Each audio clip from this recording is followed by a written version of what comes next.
Hello बच्चों, चलिए प्रश्न को पढ़ते हैं। एक रेलगाड़ी को चलाने में ईंधन का खर्च उसकी किलोमीटर प्रति घंटा की इकाई में मापी गई गति के वर्ग के अनुक्रमानुपाती है तथा 16 किलोमीटर प्रति घंटा के वेग पर 48 रुपये प्रति घंटा है। यदि स्थिर स्थिर व्यय 300 रुपये प्रति घंटा हो तो आर्थिक दृष्टि से सबसे अच्छा वेग क्या होगा। प्रश्न को हल करने से पहले हम लिखेंगे बच्चों प्रश्न के लिए मुख्य अवधारणा। मुख्य अवधारणा।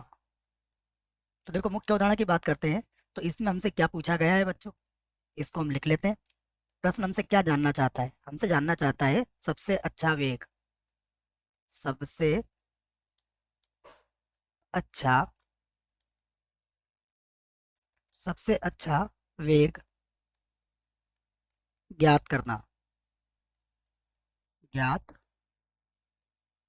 करना, ये हमारी मुख्य उदाहरण है बच्चों। प्रश्न हमसे चाहता है कि सबसे अच्छा वेग हम यहाँ पर ज्ञात करके बताएं। ठीक है, तो अब हम प्रश्न को हल करते हैं। देखो, यहाँ से प्रश्न को हम हल करेंगे और सबसे पहले लिखेंगे माना।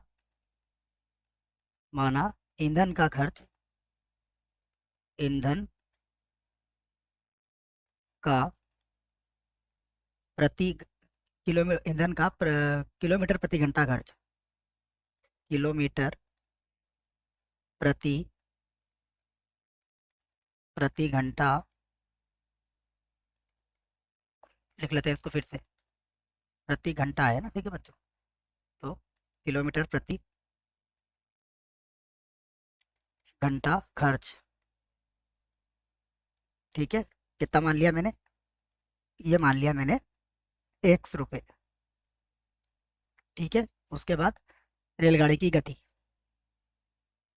रेल गाड़ी की गति की गति रेलगाड़ी की गति क्या मान लेता हूं मैं, ये मान लेता हूं y किलोमीटर प्रति घंटा। ठीक है, फिर से वही गलती, प्रति घंटा। ठीक है बच्चों, यहाँ लिख देता हूं मैं। तो ये हमने दो चीजें यहाँ पर मान ली है। यहाँ पर लिखते हैं, देखो प्रश्नानुसार। प्रश्नानुसार देखिए प्रश्न ने क्या कहा है। प्रश्न ने हमसे कहा है कि देखिए, ईंधन का खर्च उसकी किलोमीटर प्रति घंटा की इकाई में नापी गई गति के वर्ग के अनुक्रमानुपाती है। इसका अर्थ क्या हुआ कि जो x होगा बच्चों, ठीक है, x जो होगा वो अनुक्रमानुपाती होगा किसके, y के वर्ग के। ठीक है, या फिर आप इसे ऐसा लिख सकते हो, x बराबर के y का वर्ग। ठीक है, जहां जहां के क्या है, समानुपाती अचर है या फिर अचर है। जहां के क्या है, अचर है। ठीक है, या समानुपाती स्थिरांक भी आप इसे कह सकते हो। तो ये हमारे पास x बराबर कितना हो गया, के वाई का वर्ग। ठीक है, इसको मैं समीकरण 1 बना देता हूँ। x बराबर के वाई का वर्ग, ये बन गई समीकरण 1। अब देखिए क्या कहा गया है, 16 किलोमीटर प्रति घंटा के वेग पर 48 किलोमीटर प्रति घंटा है। ठीक है, तो यहाँ पर दो स्थिति हमें दी गई है के का मान ज्ञात करने के लिए। तो हम लिख लेते हैं, यदि यदि x बराबर कितना, 48 रुपये। x बराबर 48 रुपये, तब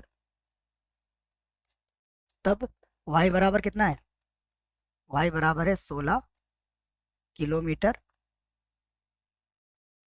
16 किलोमीटर प्रति घंटा, ये y का मान है। ठीक है, तो यहाँ मान रख के देख लेते हैं हम। x का मान क्या रखेंगे, 48। तो x का मान 48 रख लिया। यहाँ पर हो गया के, y का मान कितना है 16, तो 16 का वर्ग हो गया। तो ये हो गया आपका 48। देखिए के तो वैसे ही रहेगा और इसको लिख लेंगे हम 16 × 16। तो 16 × 16। ठीक है, तो यहाँ से के का मान निकालना है हमें। तो के बराबर कितना हो जाएगा, के बराबर हो जाएगा 48 बटे में आ जाएगा 16, फिर से आ जाएगा 16। तो 16 के बड़े से काट दीजिए इसको 3 बार। तो ये 3/16। तो ये के का मान हमारे पास आ चुका है बच्चों। के का मान हमारे पास आया है 3/16। ठीक है, तो ये के का मान लिख दिया मैंने 3/16, जो हमने स्थिरांक या फिर अचर लिया था। ठीक है, ये मान हम रख लेंगे और फिर आगे हल करते हैं। यहाँ लिख देता हूँ मैं के। अब उसके बाद देखिए पुनः क्या कहा गया हमें, हमसे प्रश्न में पढ़ते हैं। अब कहा गया है यदि स्थिर व्यय 300 रुपये प्रति घंटा हो तो आर्थिक दृष्टि से सबसे अच्छा वेग क्या होगा। तो अब लिख लेते हैं हम, यदि देखो ये क्या है हमारे पास व्यय, तो यदि x बराबर कितना ले लेता हूँ मैं 300 रुपये। ठीक है, तो पुनः लिख लेता हूँ मैं, पुनः यदि यदि x बराबर कितना हो 300 रुपये, 300 रुपये हो तो हमने कौन सी समीकरण बनाई थी, देखो तो समीकरण 1 से। तो समीकरण समीकरण 1 से देखो x का मान तो कितना रखोगे, 300 रख दोगे, बराबर 3/16 के का मान है, और उसके बाद क्या है y का वर्ग, जो हमें ज्ञात करना है।